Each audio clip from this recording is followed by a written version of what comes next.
Boa noite, meus amigos. Sejam bem-vindos a este canal Espiritismo na Prática. Este é o programa Palavras de Vida Eterna, e em que nós, às terças-feiras, às 19 horas, nós fazemos uma reflexão em torno dos ensinamentos de Jesus no Evangelho, à luz da doutrina espírita. Então, nós agradecemos a companhia de vocês e pedimos a Jesus que envolva cada coração e cada lar em sua paz, em sua luz e em seu amor. E nós vamos fazer a nossa prece para iniciarmos as nossas reflexões. Querido Mestre Jesus, amor maior de nossas vidas, é com muita alegria, Senhor, que estamos novamente aqui em Teu nome para mais uns momentos de reflexão em torno do Teu Evangelho e da Tua doutrina. Obrigada, Senhor, por mais esta oportunidade e todas as oportunidades benditas que recebemos do Teu amor, do amor de Deus, e que nós possamos, mais uma vez, compreender os Teus ensinamentos, meditar sobre eles e colocá-los em prática no nosso dia a dia. Que a Tua luz, Senhor, ilumine as nossas mentes, os nossos corações e os nossos caminhos, e que todos nós possamos aproveitar esta encarnação e assim progredirmos espiritualmente. Abençoa este canal e abençoa o esforço de cada um que se propõe a divulgar o Teu Evangelho. Em Teu nome, Jesus, em nome de Deus, nosso Pai, da espiritualidade bondosa e amiga, que nós iniciamos as nossas reflexões da noite de hoje. Que assim seja. Então, hoje nós vamos conversar sobre o tema investidas perturbadoras sobre o lar. Nós sabemos que os espíritos influenciam em nossas vidas, não é? Influenciam nos fenômenos da natureza, influenciam em nossos pensamentos, em nossos atos. E conforme a questão 459 de O Livro dos Espíritos, quando Kardec pergunta, né, para os espíritos superiores, influem os espíritos em nossos pensamentos, em nossos atos? E a resposta deles: influem muito mais do que possais imaginar. Muitas vezes são eles que vos dirigem. Então, a gente precisa ficar muito atentos, não é, sobre essa influência em nossas vidas, e nós ficarmos vigilantes para que possamos rejeitar as más influências e aceitar as sugestões dos espíritos amigos.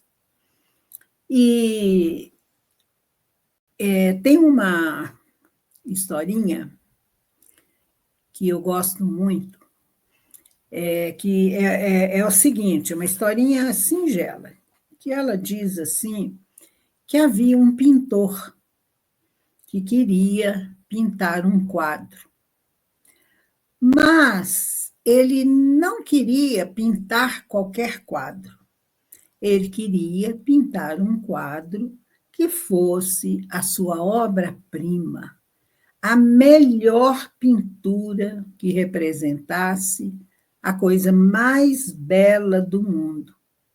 Mas ele não conseguia inspiração. E um dia ele saiu para a rua e, pensando, né, neste assunto, ele encontrou o poeta. E o poeta, de alma sensível, disse a ele que pintasse o amor. Ele achou muito bonita a sugestão, mas não era bem o que ele queria. E ele continuou a sua caminhada e encontrou um sacerdote. E ele contou para o sacerdote a sua ideia, a sua busca. E o sacerdote disse a ele: pinte a fé, porque a fé é o amor de Deus. Não caiu no coração dele, assim, como a inspiração que ele buscava, apesar dele ter achado muito bonita a sugestão. E mais para frente, ele encontrou um ex-combatente de guerra. E contando para o ex-combatente, né, a sua busca, o homem lhe disse: pinte a paz, porque a paz é a demonstração da fé e da vivência do amor. Ele ouviu e encaminhou-se para casa. Voltou para casa e, no portão da sua casa, ele encontrou a esposa e o filho. E ele viu um amor muito imenso e muito profundo nos olhos da esposa. E ele e ele sentiu a fé no abraço que o filho lhe deu. E ele entrou em casa e sentiu a paz. E no dia seguinte, ele pintou o quadro mais belo que ele havia pintado, que ele nunca havia pintado, a sua família. Então, essa é uma historinha singela, né?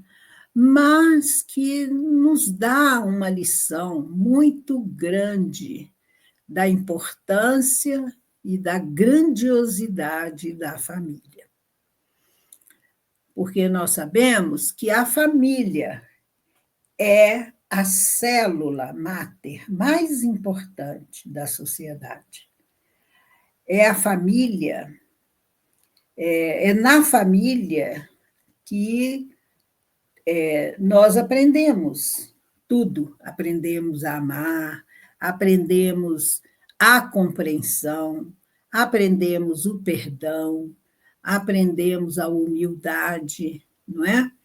E a família é esse, como diz Joana de Ângeles, o laboratório onde nós fazemos as experiências de cada reencarnação e aprendemos, né, muitas virtudes. Então, é na família que nós temos a oportunidade de reajuste com aquelas pessoas que no passado nós fomos difíceis para elas e elas foram difíceis para nós. Nós prendemos esse reajuste, né? Porque existe a família corporal e a família espiritual. A família corporal, nós precisamos aprender a transformar a família corporal na família espiritual, porque nós somos filhos do mesmo Pai, que é Deus, não é? E o objetivo é esse, nós convivermos como irmãos, né? porque o pai comum é Deus. Mas, não obstante a importância, né, da família, nós sabemos que nós precisamos preservar a harmonia, construir a paz no nosso lar, e nós, espíritas, reencarnacionistas, nós sabemos que nós não estamos reencarnados, inseridos na nossa família por acaso. Ninguém cai de paraquedas na família. Existe um planejamento no mundo espiritual, antes de reencarnarmos, em que nós escolhemos a família que nós vamos, com a qual nós vamos conviver, de acordo com as nossas necessidades evolutivas. Escolhemos as provas, né, que nós vamos passar aqui na Terra. Então, não tem acaso na obra de Deus. E no mundo espiritual, como a nossa visão se amplia, nós escolhemos as situações que nós necessitamos, né, para o nosso progresso. E muitas vezes você encontra a pessoa dizendo: eu detesto a minha família. Se eu pudesse escolher, eu jamais escolheria essa família onde eu habito hoje, que eu convivo, para ser a minha família. Mas isso é um engano, porque a pessoa escolheu sim, né, a família. A pessoa está naquela família em que ela necessita para o seu progresso nessa reencarnação atual. Então, ela está na família certa, com as pessoas certas, com as oportunidades certas.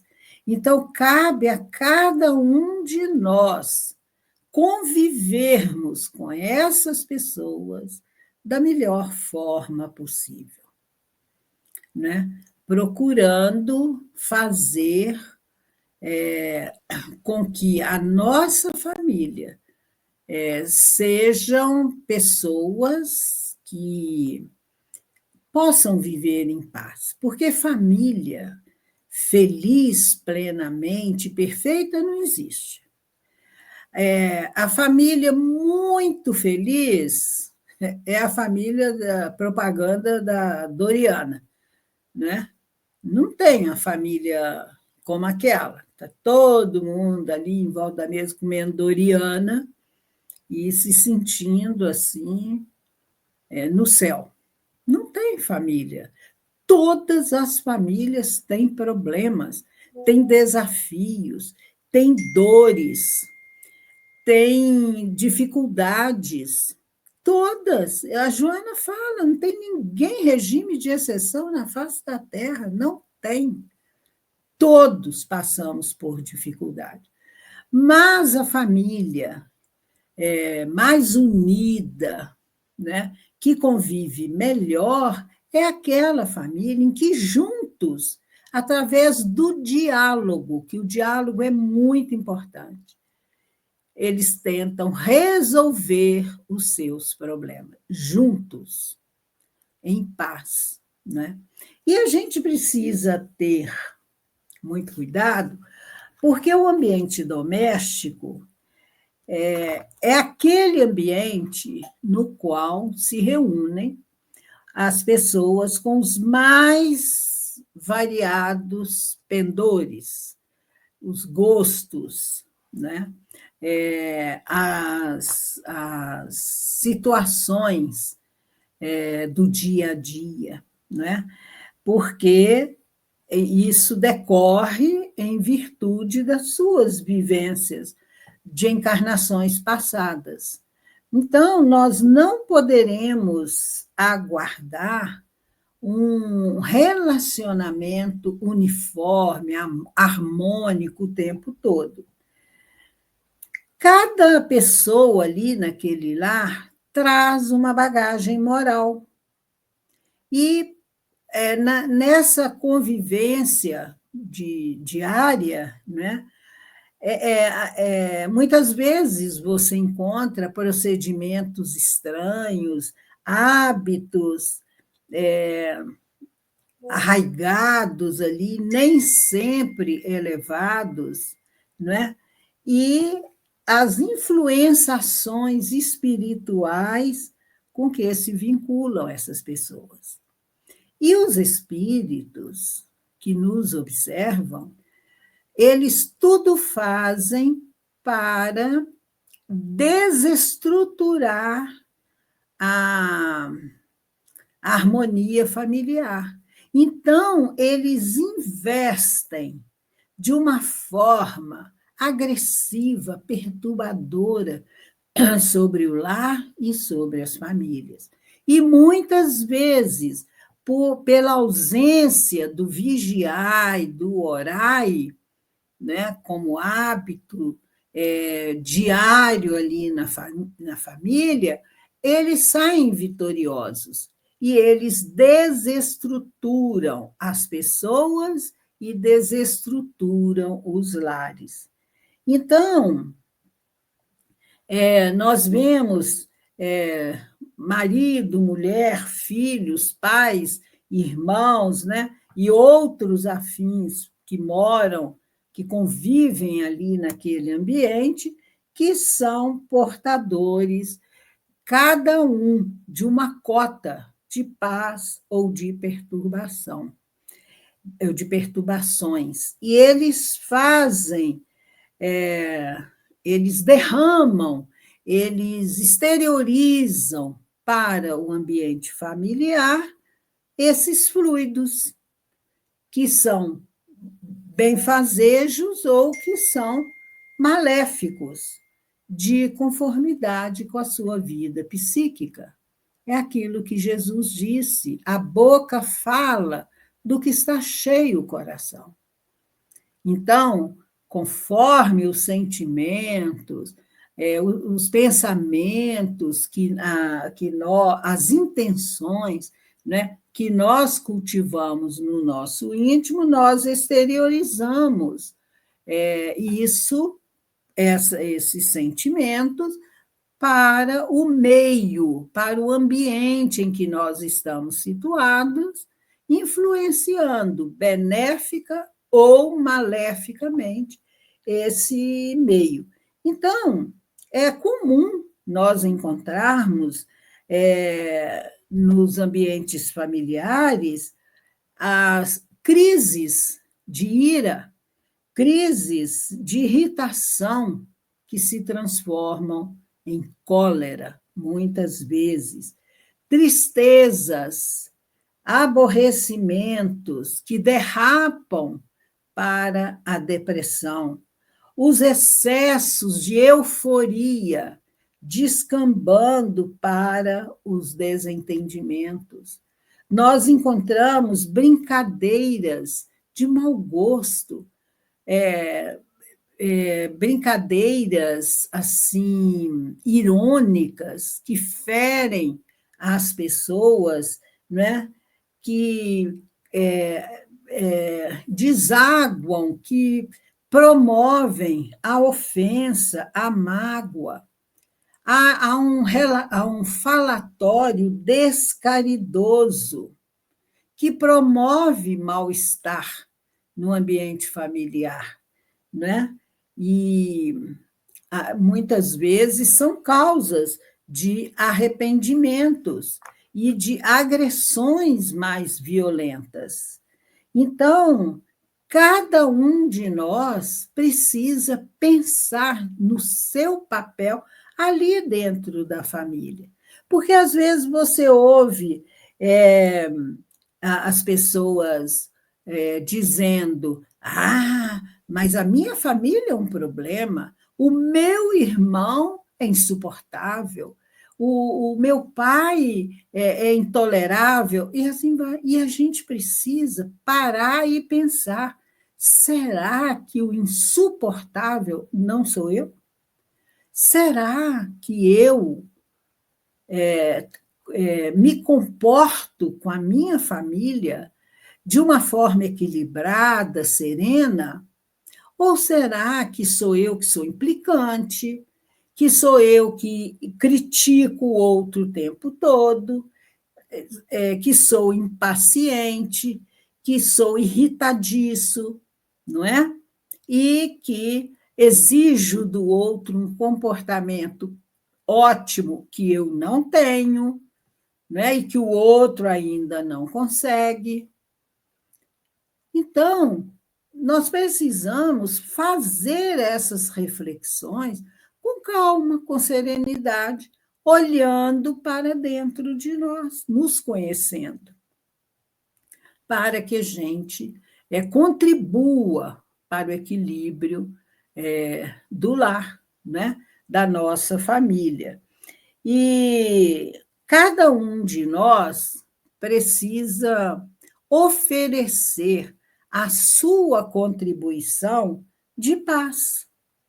Se cada um da família se julgar no direito de esbravejar, de vociferar, de gritar, de impor a sua vontade, aqui é assim, eu é que mando e vão dançar conforme a minha música. Cada um, se pensar dessa forma, há uma bagunça geral, há uma desarmonia geral. E no momento de perturbação, nem sempre as pessoas conseguem se manter equilibradas. Cada um grita mais do que o outro, cada um quer ter razão. Então, vira um verdadeiro pandemônio o ambiente da família. No livro, então, nós precisamos fazer exercícios de paz no nosso lar, para que cada um faça a paz em si e promova a paz geral.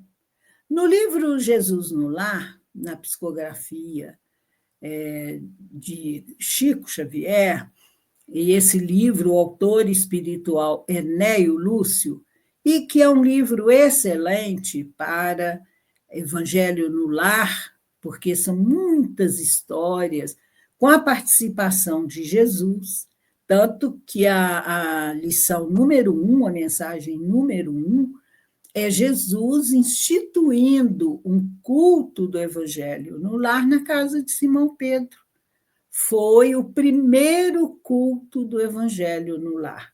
Então, num determinado momento desse culto, né, dessas reflexões ali, Jesus diz o seguinte: a paz do mundo começa sob as telhas a que nos acolhemos.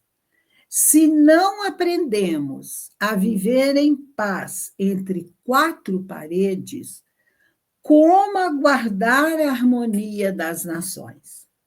Se nós não nos habituamos a amar o irmão mais próximo, associado à nossa luta de cada dia, como respeitar o eterno Pai que nos parece distante?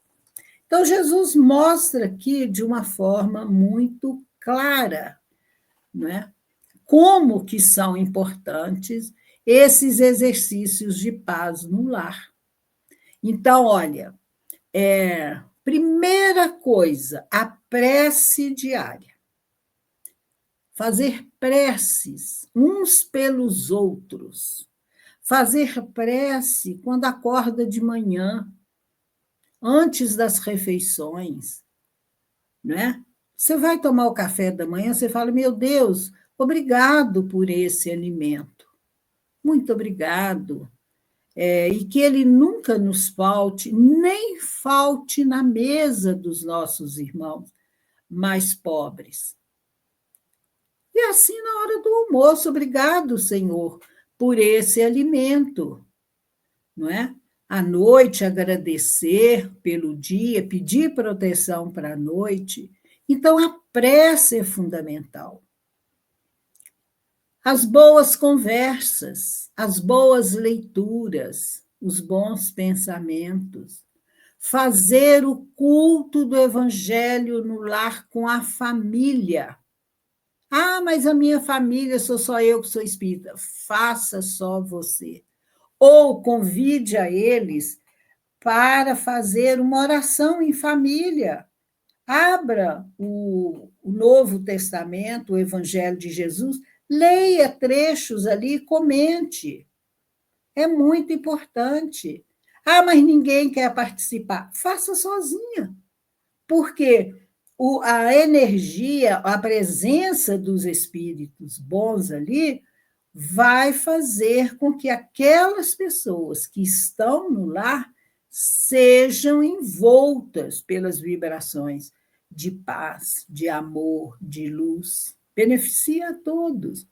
A frequência ao centro espírita, pelo menos uma vez por semana, né? O hábito de tomar o passe quando precisar, né? De usar a água fluidificada, manter a vigilância, os bons pensamentos, é muito importante, não é?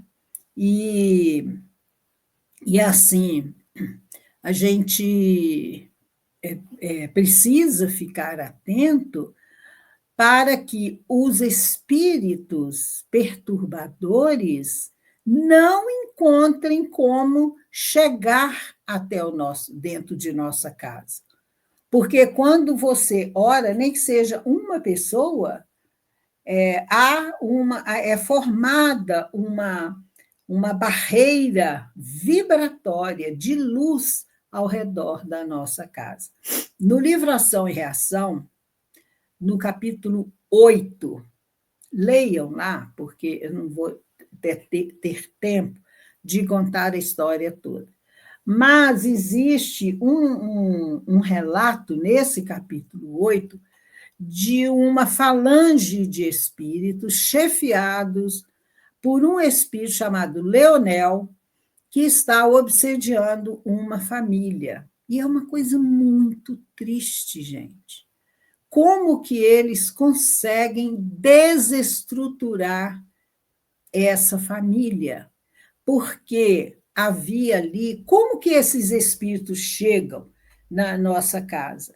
Porque há uma matriz mental, há uma predisposição nossa, quando somos invigilantes, de eles encontrarem essa brecha moral e estabelecer uma sintonia conosco. Então, esse espírito Leonel, o Druso, que é o instrutor do livro, vai conversar com ele. E ele explica como que eles fazem essa ligação com os membros da família.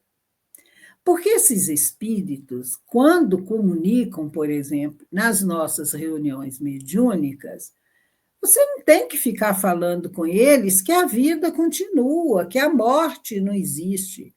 Eles sabem, porque eles estão vivendo essa realidade no mundo espiritual.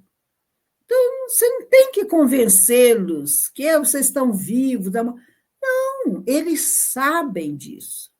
É um ou outro que está perturbado ainda, que não conseguiu. Tem pouco tempo que ele está no mundo espiritual e que ele não conseguiu entender isso. Mas a maioria, os obsessores, eles sabem muito bem, eles são sagazes, eles são inteligentes, eles conhecem as técnicas, né, de fascinação, de manipulação. Então, esse Leonel, ele conta para Druso que cada pessoa possui um desejo central. E eles atacam esse desejo central. Eles fazem a ligação mental da mente deles com a mente do encarnado através desse desejo central. Nessa família, o desejo central era a ganância, a usura. O chefe da família gostava muito de dinheiro e acumulava, acumulava, acumulava. É uma coisa muito triste. Então, qual é o nosso desejo central? Como que os espíritos estão se ligando a nós? Qual é a nossa fragilidade? O nosso calcanhar de Aquiles. Todo mundo conhece a história, né? Do calcanhar de Aquiles. Aquiles, quando era bebê, é uma lenda grega, né? A sua mãe queria que ele fosse invencível. Então, ela resolveu mergulhar Aquiles no rio Tejo, para que ele pudesse se tornar invencível, né? E ela, então, segura Aquiles pelo calcanhar, ele era bebê, e mergulha ele lá no rio. Só que onde ela segurou, as águas do rio não protegeram ali o calcanhar dele. Então, ele ficou ali com uma fragilidade, né? E adulto, já numa guerra, ele foi alguém que sabia da fragilidade dele, flechou, jogou uma flecha em seu calcanhar e ele veio a morrer. Então, por isso que a gente fala, o meu calcanhar de Aquiles é tal coisa assim, assim. São as nossas fragilidades, né? Então, todos nós estamos sujeitos às influenciações espirituais. As influenciações, no livro Estude Viva, tem uma mensagem de André Luiz que chama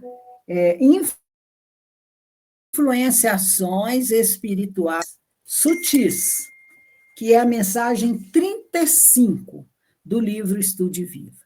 Nessa mensagem, André Luiz mostra o que são as influenciações, porque influenciação é diferente de obsessão. Influenciação é assim, uma pessoa te faz uma raiva, fala alguma coisa que você fica furioso, mas depois essa raiva passa.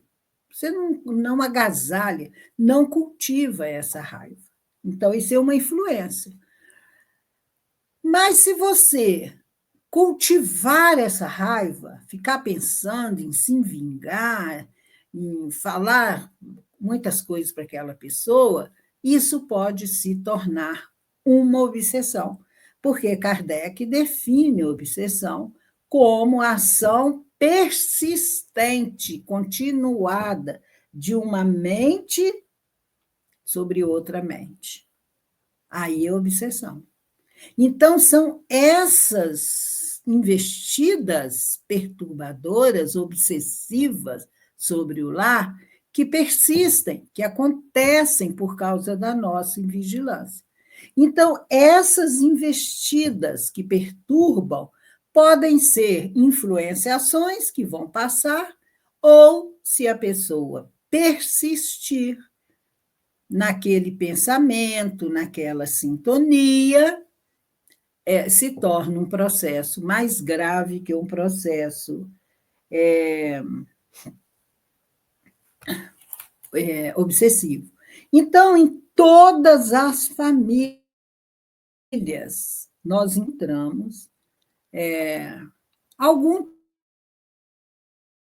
tipo de vícios, vícios materiais, vícios morais, que servem como alimento, vamos dizer assim, para se estabelecer a obsessão no lar. O ciúme, o egoísmo, a vaidade, o apego desenfreado, gente, a pessoas e às coisas, são portas abertas para que se instalem a ação perturbadora das trevas. Os gritos, os duelos verbais, né? Que as pessoas têm o hábito de manter em casa. Ah, mas eu não grito, mas pensa, e o pensamento age como se a pessoa estivesse gritando, porque o pensamento não está fechado no nosso cérebro, ele se irradia e contamina o ambiente. E as pessoas estiverem todas, ou quase todas, na mesma faixa vibratória, na mesma sintonia, vira um caos o ambiente do lar. E outra coisa que é tão terrível, o mutismo. A pessoa não conversa com a outra. É aquela indiferença, aquele mutismo de gelo que a gente fala, né, que a gente vê nos lares, e que são terríveis também, né? Porque, às vezes, uma palavra agressiva, ela fere muito, tanto quanto a indiferença, a situação de gelo de uma pessoa para com a outra. Então, mesmo que nós reconheçamos, ninguém é perfeito. Todos nós temos dificuldades. Todos nós temos o nosso calcanhar de Aquiles, né? As nossas fragilidades. Mas é dever inadiável de cada um de nós que conhece as lições de Jesus, o trabalho dessa autocorreção, procurando não pesar com seus problemas sobre a vida dos entes queridos. Isso é muito importante. Então, nós devemos evitar tudo o que possa fazer o nosso lar infeliz, não desequilibrar a estabilidade do nosso lar, buscar ser agente da alegria, da cooperação amiga, da compreensão fraternal e cultivando o hábito da correção amiga, envoltas com muito carinho, e a mudança de atitude, né, quando se fizer necessário.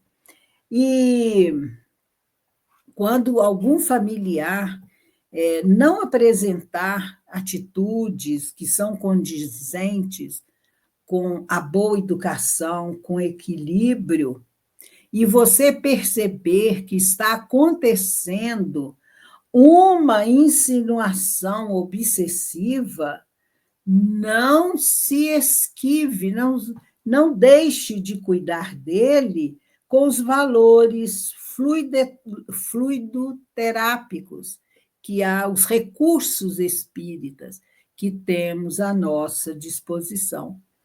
O culto no lar, conforme eu já disse, a água, a oração, os passes, a leitura elevada, que preenche a nossa mente de boas ideias, e a família toda se reunindo ao redor daquele familiar que está sofrendo esse processo obsessivo ou está passando por uma situação difícil, e todos se empenharem em ajudá-lo, sem reclamar cansaço e sem pensamentos e atitudes negativas.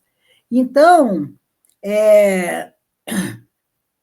quando alguém na família está sofrendo, essa investida dos espíritos inferiores, o processo obsessivo, às vezes, né, a família, outras pessoas não perceberam, mas não, quando perceber, faça o que estiver ao seu alcance para auxiliar aquela pessoa, porque a família toda está envolvida nesse processo. Então, leve o nome da pessoa para a reunião mediúnica no centro, né? Coloque lá o nome da pessoa, fale com carinho, com muito amor, com muita paciência, né? Se for o caso de encaminhar aquela pessoa para um psicólogo ou para um psiquiatra, às vezes ele precisa tomar uma medicação. Então, são muitas. E o tratamento material, né, com médico e tudo, fazem, são importantes, aliados ao tratamento espiritual, ao passe, à frequência ao centro, culto do lar, etc. Então, para que não aconteça essa desarmonia, essas dolorosas situações, dessas influências, né, desses espíritos perturbadores no nosso lar, nós precisamos viver o bem, falar o que construa para o bem, incentivar os valores do bem, ensinar, né, os trabalhos, o estudo do bem a todas a sua família. E se você tiver que comentar alguma coisa sobre alguém da sua família, comente o bem.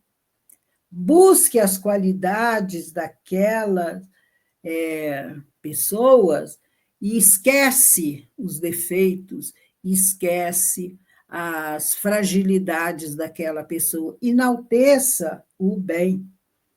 E que nós possamos, né, com a luz do amor de Jesus, que nos convoca para servi-lo, para sermos exemplo em nosso lar, que nós possamos auxiliar e sermos instrumentos de paz e de união na nossa família.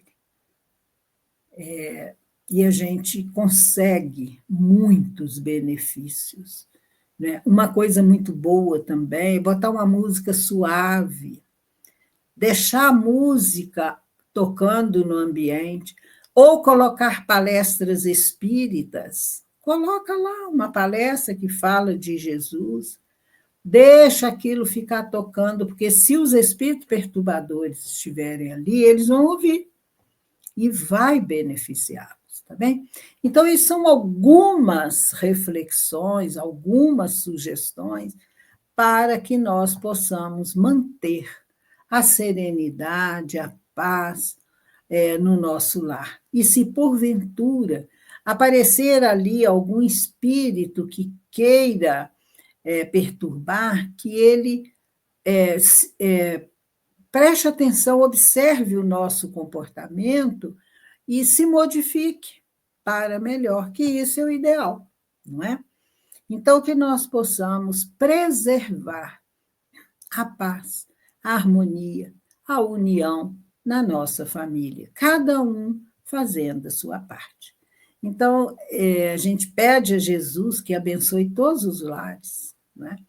E dê força, lucidez para cada um de nós, para sermos instrumentos do amor, da paz e do bem no nosso lar.